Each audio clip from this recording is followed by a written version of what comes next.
अस्सलामुअलैकुम वरहमतुल्लाहि वबरकातुहू। हाँ तो मोहतरम सामीन हज़रात, आज हम और आप 111 साल पहले डूबे हुए टाइटैनिक जहाज़ के ताल्लुक़ से कुछ कहानियाँ सुनेंगे और उसके बारे में जानने की कोशिश करेंगे, जिस जहाज़ के ताल्लुक़ से कहा यह गया था कि खुदा भी इसे नहीं डुबो सकता है। मगर याद रखे जाएँ, इस ज़मीन के ऊपर बहुत सारे लोग अपने आप के खुदाई के दावा पेश करने वाले आए, मगर अल्लाह तबारक तआला ने उन तमाम के नामो निशान मिटा दिया और कुछ की इबरत का निशान बनाकर दुनिया में छोड़ दिया। आइए वीडियो को देखें, फिर वीडियो के आखिर में हम आपसे मिलते हैं और बातें करते हैं। अगर आपने अब तक मेरे चैनल को सब्सक्राइब नहीं किया है तो सब्सक्राइब कर दें, बेल आइकन को दबा दें ताकि हमारे वीडियो की नोटिफिकेशन सबसे पहले आप तक पहुँचे। वीडियो को देखें।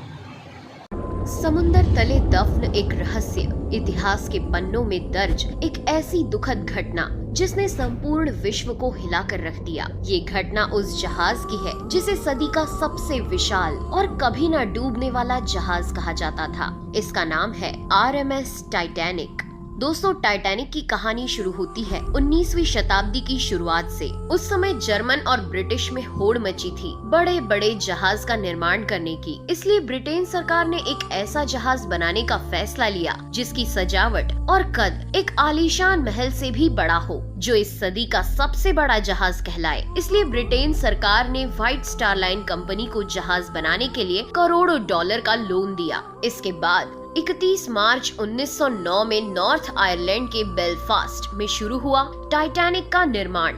लगभग 15,000 इंजीनियर और कारीगरों ने 3 साल कड़ी मेहनत करके पानी में चलता एक भव्य और आलीशान जहाज तैयार किया। इस जहाज को 16 अलग अलग कंपार्टमेंट्स में बनाया गया था, जो पूरी तरह से वाटर टाइट थे। इसकी इसी खूबी के कारण ही इसे अनसिंकेबल जहाज कहा जाता था। 2 अप्रैल 1912 को टाइटैनिक बनकर तैयार हो चुका था। इस जहाज की भव्यता का एहसास जितना बाहर से होता था, अंदर जाकर वो दुगना हो जाता था। व्हाइट स्टार लाइन ने जब यूरोप और अमेरिका के बीच टाइटैनिक की सेवाओं का ऐलान किया तो लोग इसकी पहली यात्रा को लेकर रोमांचित हो उठे। 10 अप्रैल 1912 को टाइटैनिक 920 यात्रियों के साथ इंग्लैंड के साउथहैम्पटन से न्यूयॉर्क की तरफ निकल पड़ा। कहा जाता है कि जिस समय टाइटैनिक अपनी पहली यात्रा के लिए तैयार था, तब इसे देखने के लिए 1 लाख से अधिक लोग बंदरगाह पर आए थे।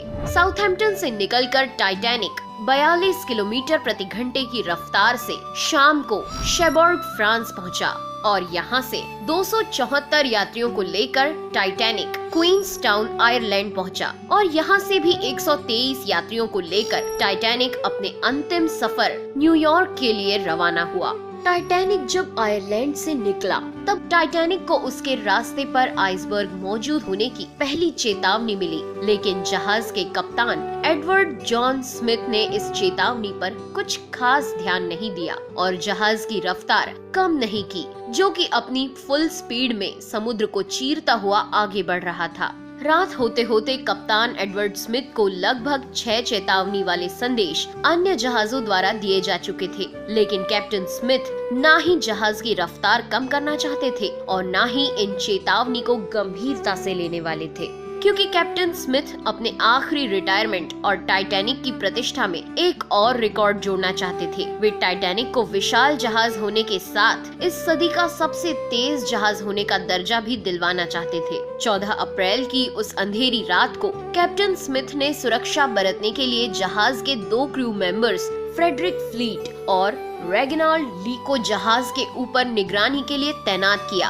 ताकि वो किसी भी खतरे की जानकारी तुरंत कैप्टन को दे सके। उस रात समुंदर एकदम शांत था, आसमान में चांद नहीं था, इसलिए उन्हें सिर्फ तारों की हल्की रोशनी ही मिल रही थी। तभी अचानक 11:39 पर निगरानी पर तैनात फ्रेडरिक फ्लैट ने जहाज के ठीक सामने एक काला सा पहाड़ देखा। उन्हें बर्फ की चट्टान नहीं दिखी। ये देख फ्रेडरिक तुरंत समझ गया कि टाइटैनिक के सामने एक विशाल आइसबर्ग है। फ्रेडरिक फ्लीट ने एक क्षण भी न गवाते हुए 3 बार घंटा बजा दिया और फिर तुरंत फोन पर खबर दी, बर्फ की चट्टान बिल्कुल सामने है। ये सुनते ही सारे अफसर जहाज को मोड़ने की कोशिश करने लगे। अचानक हुए डिसीजन से कैप्टन ने टाइटैनिक को उस बड़े आइसबर्ग से दूर ले जाने की सारी कोशिशें की, लेकिन अफसोस 11:40 पर जहाज के राइट साइड का निचला हिस्सा उस बड़े आइसबर्ग से टकरा गया। टकराव इतना जोरदार था कि इसने थर्ड क्लास में रहने वाले यात्रियों को एक बड़ा झटका दे दिया था। यात्रियों को पता उस वक्त लगा जब टाइटैनिक को एक जगह पर रोक दिया गया और इंजन बंद कर दिए गए। जैसे ही ये खबर फैली कि जहाज टकरा गया है तो लोग यहाँ वहाँ भागने लगे। पूरे जहाज पर खौफ का माहौल था। जब टाइटैनिक आइसबर्ग से टकराया था तो उसने दबाव के कारण जहाज के निचले हिस्से की प्लेट्स को चीर दिया था, जिससे जहाज के दाई साइड में 300 फीट तक के कीलें बाहर आ गई थी। कीलें बाहर आ जाने से आपस में जुड़ी प्लेट सरक गई और पानी तेजी से अंदर आने लगा। वहीं जब जहाज के निचले हिस्से में पानी भरना शुरू हुआ तो थर्ड क्लास में रहने वाले सभी यात्री ऊपर की ओर भागने लगे। इस घटना से चिंतित होकर टाइटैनिक के डिजाइनर थॉमस एंड्रयूज ने कैप्टन को बताया कि जहाज के 5 कंपार्टमेंट में पानी भर चुका है और कुछ ही समय में पानी डेक के ऊपर से बहते हुए एक एक करके सारे कंपार्टमेंट में भर जाएगा। इसके बाद सभी लाइफ बोट को बाहर निकाला जाने लगा, लेकिन उस समय टाइटैनिक पर केवल 20 ही लाइफ बोट्स मौजूद थी, जिसकी कैपेसिटी लगभग 65 यात्रियों की थी। लेकिन अफरा तफरी और घबराहट में लाइफ बोट में केवल 28 से 30 यात्रियों को ही चढ़ाया गया। इस बात पर सवाल भी उठे कि कैप्टन होने के नाते स्मिथ को इस बात की जानकारी थी कि जहाज में कितने यात्री हैं और कितनी लाइफ बोट्स हैं। फिर भी कई नावों को बगैर पूरी तरह भरे जाने दिया गया और इसी वजह से ज्यादा लोगों की जाने गई। उस रात जहाज पर चारों तरफ खौफ का माहौल था, लेकिन इसी बीच वहाँ मौजूद म्यूजिशियंस का एक दल अपनी जिंदगी की परवाह न करते हुए मौत से बेखौफ होकर अपनी आखिरी सांस तक संगीत की धुनों को बजाता रहा, ताकि मरने वाले अपने आखिरी पल कुछ खुशी से बिता सके। दूसरी तरफ जहाज में 5 से ज्यादा कंपार्टमेंट में पानी भरने से जहाज के आगे का हिस्सा 10 डिग्री तक डूब चुका था, जिससे जहाज के पीछे वाला भाग ऊपर उठने लगा। लगातार बढ़ते दबाव के कारण 2:20 पर टाइटैनिक बीच से टूटकर अलग हो गया। मात्र 2 घंटे 40 मिनट में कभी न डूबने वाला टाइटैनिक अपनी पहली ही यात्रा में अटलांटिक महासागर की गोद में समा गया था। इस दुखद घटना में 1517 लोगों की जानें गई। इसमें से अधिकतर लोग डूबने से नहीं बल्कि 2 डिग्री सेल्सियस के ठंडे पानी में जमने के कारण मारे गए थे। टाइटैनिक के डूबने के 2 घंटे बाद करीब 710 लोगों को बचा लिया गया था। टाइटैनिक के डूबने से लेकर आज तक उसके डूबने के लिए अलग अलग थ्योरी सामने आती रही है, जिसमें कोई थ्योरी इस घटना के लिए कैप्टन स्मिथ को जिम्मेदार ठहराती है, तो कोई थ्योरी टाइटैनिक की बनावट और उसमें इस्तेमाल किए गए मटेरियल को घटिया बताकर उसे इसका जिम्मेदार साबित करती थी। लेकिन 2010 में शुरू किए गए एक प्रोजेक्ट के तहत टाइटैनिक के डूबने की असली वजह जानने के लिए शोधकर्ताओं की एक टीम ने लाखों डॉलर के आधुनिक रोबोट्स और हाई डेफिनेशन वाले कैमरों की मदद से नॉर्थ अटलांटिक ओशियन में रडार तकनीक से स्कैन करके 15 किलोमीटर के क्षेत्र का एक मैप बनाकर टाइटैनिक के हर छोटे बड़े टुकड़ों की 1,50,000 फोटोज और वीडियो इकट्ठा करके टाइटैनिक के मलबे के हर छोटे बड़े टुकड़ों का अध्ययन किया।